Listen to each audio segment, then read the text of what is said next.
Guys, good morning. Papasok ng aming little girl. So, eto na, nakaprepare na kami. 7 na ng umaga. 7:30 pasok niya, tapos si asawa. Diretso pasok na siya kasi pang umaga na po siya. Today, start today. So, hatid na namin si baby. Eto na naman tayo, guys. Papasok na naman ng ating baby.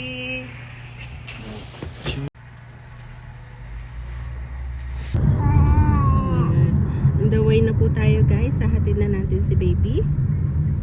3 minutes na lang nandun na tayo. Tapos, hatid lang ako ni asawa sa bahay. Tapos, diretso pasok na rin siya. So, today, mag-isa tayo the whole day sa bahay. So, madami tayong time para maglinis ng bahay. Ligpit yung mga gamit. Kasi nag-arrange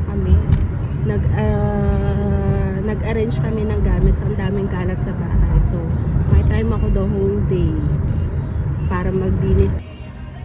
Yeah. Mamimiss ko to eh. Oh, mamimiss ko yan eh.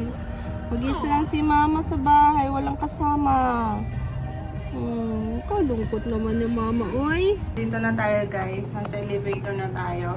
Paglabas na ito, yun na yun. Babysit center. Baby?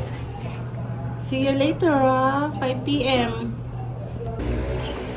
Araw today. Sarap mag-jogging doon, guys, oh. Pero may pasok si asawa, hindi ko siya maaaya. Kailangan natin umuwi kagad kasi diretso pasok yan. So guys, napaaga tayo ng 10 minutes. So 7:30 dapat siya pinapasok. Pag gusto mo siyang ipasok ng early 7:30, you need to pay $100. So 10 minutes na lang, antayin na lang namin yung 10 minutes kaysa magbayad tayo ng 100, guys. Diba? Hindi pa naman malilate yung asawa ko kasi ang pasok pa naman niya is 8. So 5 minutes drive lang yun from here to work niya. So okay lang. So wait tayo ng 10 minutes. So nabili sa asawa ng coffee. Nandito kami sa 7-Eleven. 7-Eleven. Tabi lang siya ng babysit center, guys. So magkakape muna ang asawa ko, guys. Nagkape na yun kanina. Pinakain ko na rin. So, hindi yun gutom. Dito muna tayo sa 7-Eleven. Mag-wait tayo, guys. Ayan na asawa ko. Bumili siya ng kape niya, guys. Coffee is life sa kanya, guys. Mahilig talaga yan sa kape. I told them that we need to wait for 10 minutes because if we will not wait for 10 minutes, we will add or pay $120, right? It's a rules. If you want to give your children so early, you need to pay 100. But my husband don't want to pay 100, so we just wait for another 10 minutes. So we don't need to spend $120, right? It's okay. What time is it? 7:25 na, guys. So, may 5 minutes pa tayo mag-aantay, guys. Ayan, 7:25. 5 minutes na lang. Say? You say what? 10 minutes cost 100. 10 minutes, babayad pa tayo. Wag na, uy, magkape mo lang tayo. Yung pambabayad natin, pambili na lang natin ng kape dito sa 7-Eleven. Drink coffee. You drink. Tingnan yung ating... Ay! Oh, natakpan na yung ulo, guys. Honey! She can see. Ating bulinggit, guys. Oh!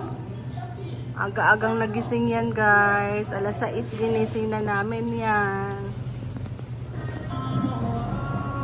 So, coffee tayo, guys. Kape-kape muna tayo habang mag-aantay tayo ng 5 minutes. 5 minutes na lang, guys. Honey!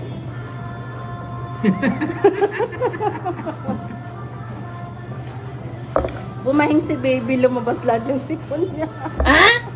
Hanggang ngayon pa rin, guys, hindi pa rin magaling yung kanyang sipon. Remove her cup lang.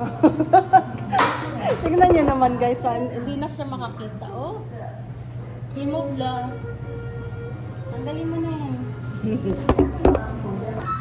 这是我第一天上早班，morning shift。Yeah, start today morning shift. Yeah, the whole new life. How many months, honey? 2 months. 2 months. Yeah. 2 months, guys. Tapos balik siya ng night shift for another 1 month only. 1 month night shift. Yeah, 2 months day shift and then 1 month night shift, right? Yeah. Then go back to morning shift for another 2 months. Yeah. And then 1 month again in night shift. Oh, so yun yung magiging schedule niya ngayon, start ngayon kasi nga meron tayo nito aalagaan. So kailangan niyang mag-transfer ng umaga. A tutor. Tutor. So guys, meron din nag-aantay dun sa labas sa no. Mga classmate ni baby. Dalawa na sila. Pero kami yung pinakauna na dumating. Baby, behave ikaw doon, ha? Baby, behave there, okay? 生气的。 So alam nyo guys, lahat ng gamit nila is may pangalan. Kung makikita nyo guys, ito is name niya. Kailangan mong lagyan ng pangalan yung lahat ng gamit nila. Do yung damit niya, hindi ko na nalagyan. Tsaka yung medyas niya. Pero okay naman, nakasuot naman sa kanya eh. Ultimo diaper, bottles, or ano man dyan, kailangan merong pangalan nila. Then ito, yung bag niya is may pangalan. Ayan guys, so. So alam nila kung kanino gamit. 好，真的。 Oh. Ayan, pwede na pumasok. Guys. Baby ko. Hey, baby.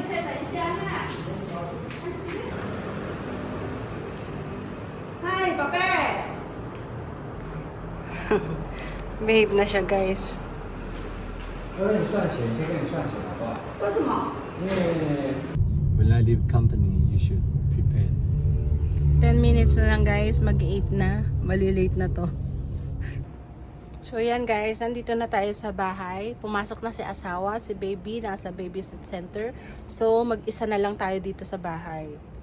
So anong oras ngayon is 8:30 na ng umaga. So mag-isa na lang tayo. So ang una natin gagawin guys is magtutupi tayo ng mga damit.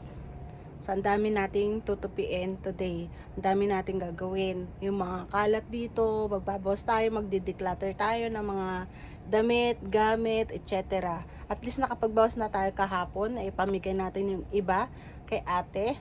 So, ngayon naman, gagawin natin, magtutupi muna tayo ng mga damit. Katambak yung aking tutupiin, guys. Ayan o. Tambak. So, start na ako, guys.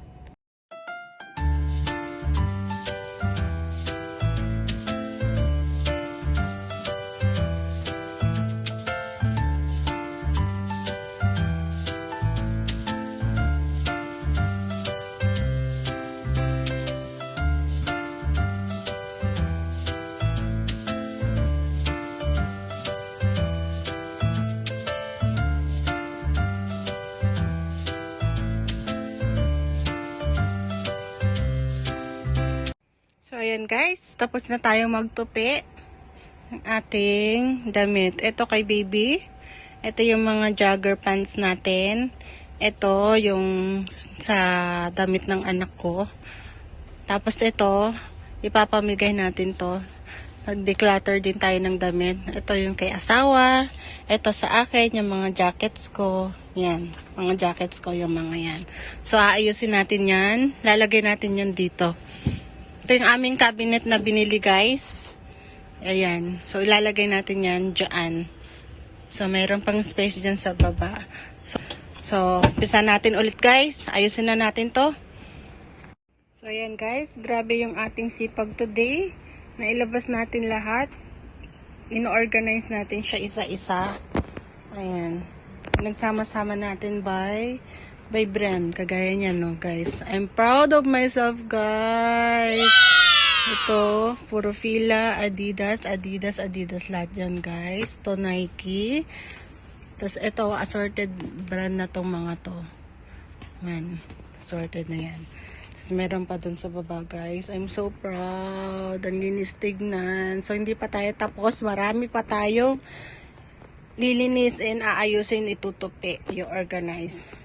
So, gusto ko kasi guys, organize, malinis, tsaka may pagka-OC ako guys. Yun.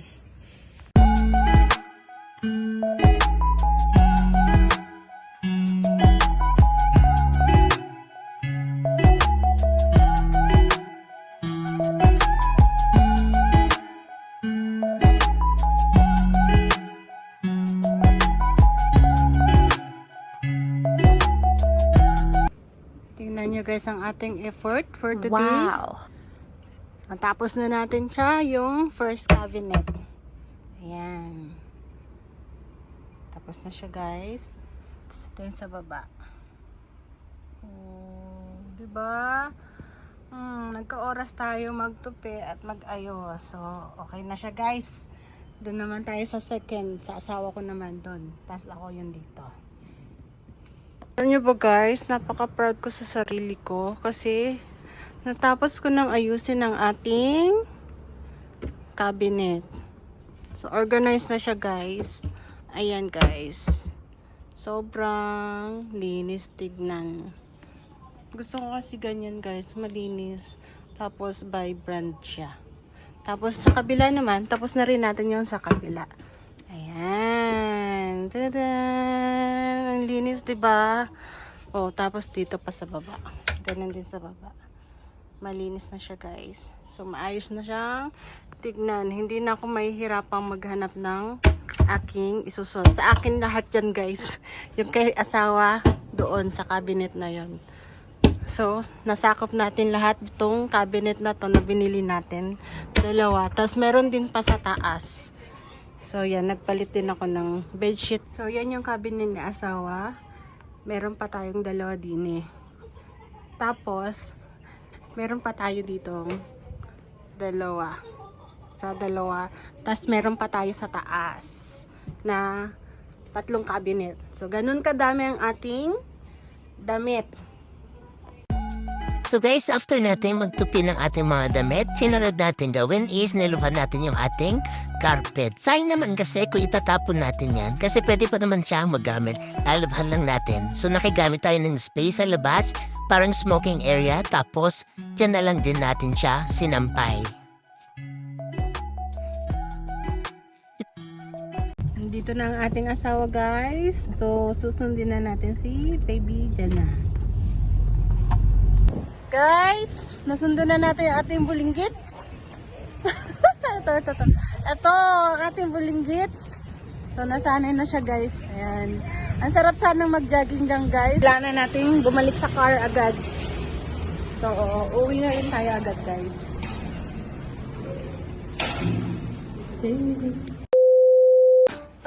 So guys, umorder yung asawa ko ng kanyang bed fence para pangharang sa bed kasi nga 'di ba alam niyo na guys, nalaglag na si baby sa ating kama. Buti na lang nasalo siya ng ating sofa chair.